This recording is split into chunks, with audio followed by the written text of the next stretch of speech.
sprinting around with the athletic trainers today. It looked like he was moving around pretty well practice. Yes, and also let you know he also is running routes too as well. So that was good to see. We had Connor Cook throwing routes to him, and he looked good. He really did moving around, and they also had him hitting the sled. So we'll see how he responds tomorrow morning, and hopefully it'll be good. Do you think you guys are more optimistic maybe next week, or do you think you're optimistic? Oh, we're most certainly looking not this week. We'll see how it is again at the end of the week with this amount of work that we're putting him under. But yeah, most certainly we're looking for the future. Nothing for now right now. Do you have a shirt guy, or are these like where? I mean, seriously, like where do they all come from? We have shirt people. They come up with these ideas. I mean, this is a fun one, but like I said, a lot of them that we've done, obviously, were for a reason. And a lot of them are like the one we most recently did was involving the hurricane relief for both North and South Carolina. But this one was for fun. Do you have a special place for the shirts? In my closet or drawers.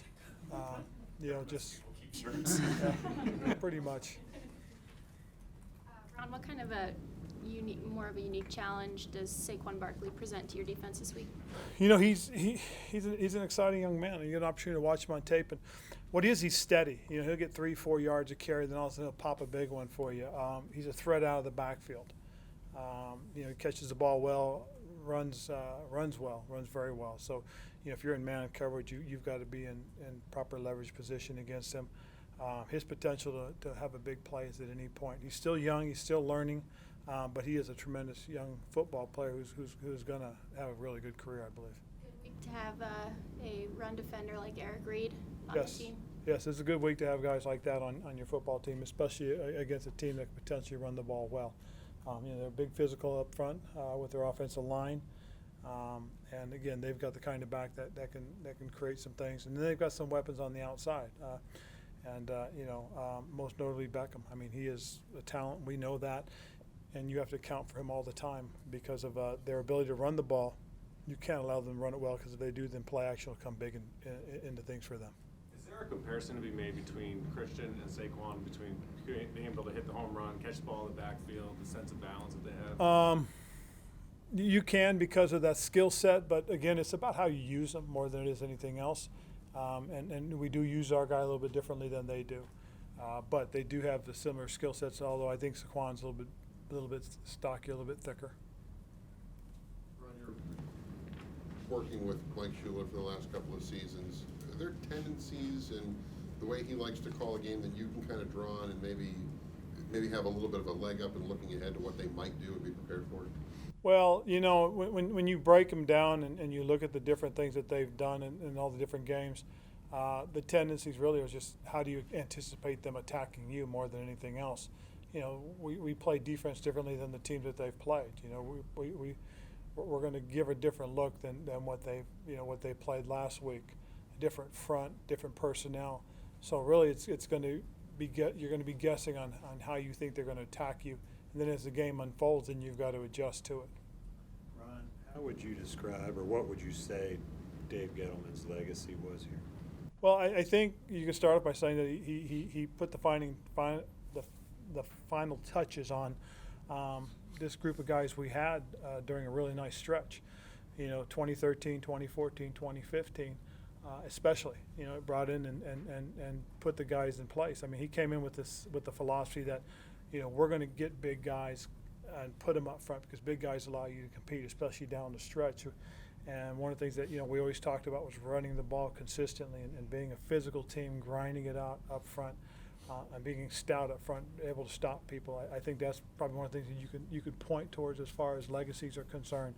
And then you look at some of the guys that he's drafted that have had the success, that we were hoping for. You look at, what we got out of KK and what we're getting out of James and what we're getting out of Christian. I mean, those are the types of things that you could point towards. I mean, Dave came in and did an outstanding job in getting us to where we wanted to be. And, I think that's part of it because you still see some of those guys left over from his legacy. That process involved him cutting ties with some pretty iconic players from this franchise.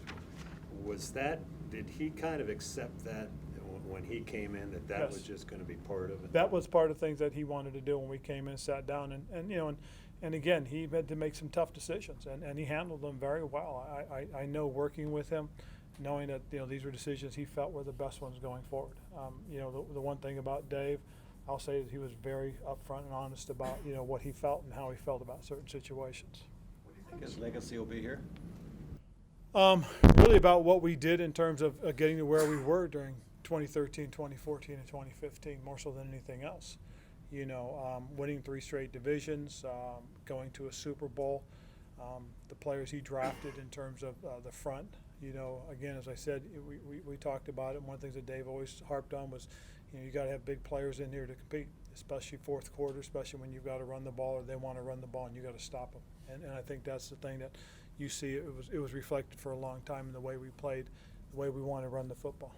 Was Coach, there I know you anything have a- from a roster shaping strategy or personnel strategy that you and he didn't always see eye No, to I eye? think one thing we always did, we always talked about things, and we never left the room unless it was talked out. And that one that I can always say, we tried to make sure we were on the same page about all the players we brought in. Coach, I know you have a long history with Coach Turner. I'm wondering, what is it that you hope or expect he can bring to this offense? And then regarding Cam in particular, in his 8th season, are there aspects of Cam's game that you think Norv might be able to either add to or elevate? Well, I think when I go back and look at my time with Coach and also knowing who he's coached in the past. I mean, look at the success he had with Troy Aikman, Alex Smith, and Philip Rivers, just to name a few of the guys, and Teddy Bridgewater. And then you look at the running backs that he's had. Being the offensive coordinator when Emmitt Smith started his career out, and Tomlinson there's a great list of guys that had success. So bringing him here, that was part of the thought process. Was here's a guy that's had these types of weapons and these types of tools. I think knowing the success he had with quarterbacks, I was hoping for that. It's a different set of eyes looking at it. It's somebody from a different perspective. And as I said, I was fortunate enough to have been in San Diego with him and watched him work, so I know kind of what I was kind of expecting, and I believe we're getting it right now. I think our quarterback has grown some more. I think he's learned to look at the game a different way. Considering what's going on with passing offenses now, I think there's been like 12 400-yard games. A decade ago, there were 5.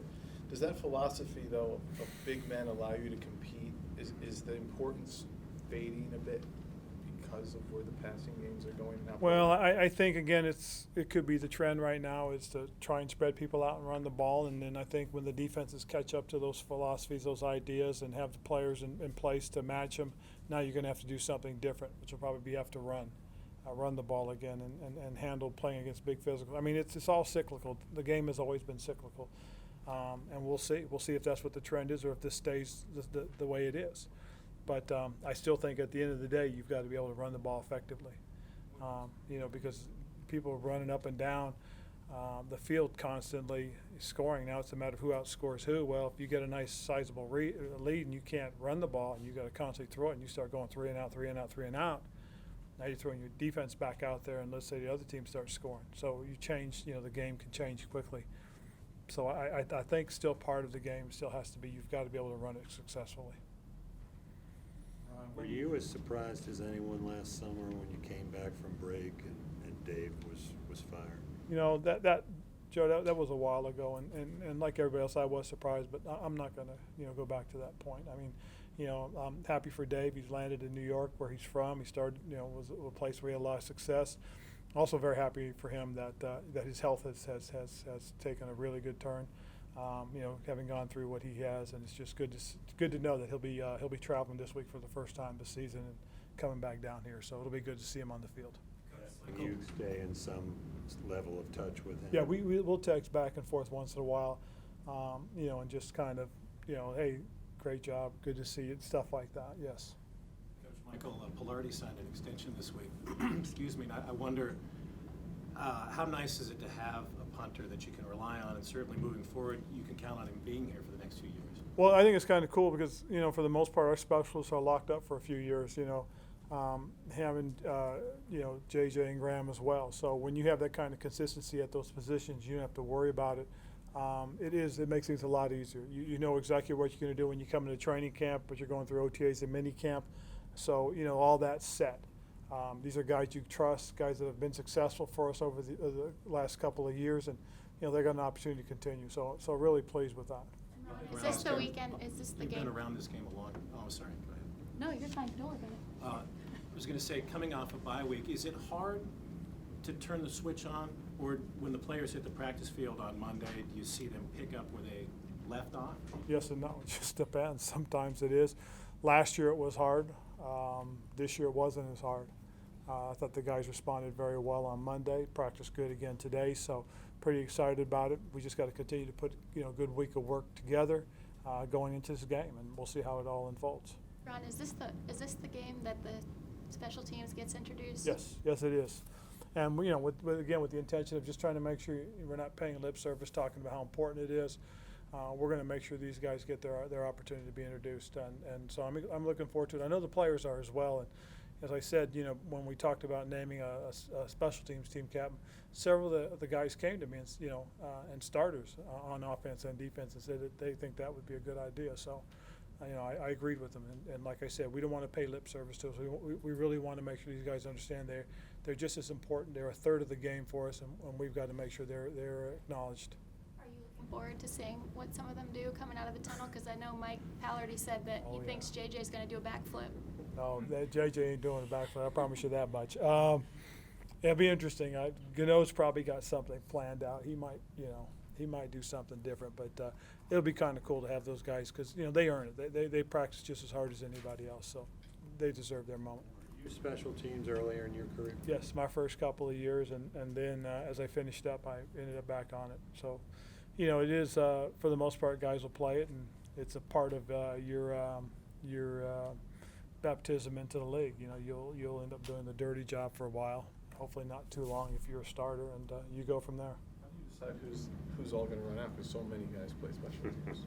Yeah, but you also look at the guys that start on offense and defense that get introduced. So those are the guys that will pass up, and the other guys that don't start, that don't get introduced, will get their opportunities. Do you need a certain mentality to play special teams?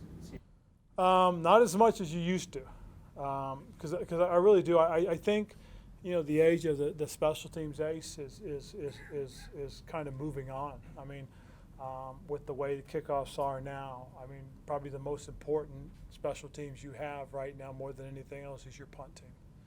You've got to be able to protect and not allow a punt to get blocked, but at the same time you've got to be able to get down there and cover and make a play. That's probably where the need for a true ace is. And when you're fortunate enough that all your backup linebackers, you got a backup tight end, you've got a couple of backup safeties and corners that can help and contribute. That's big. That's very big for your special teams. Cool. We're good. Cool. Thank you, guys.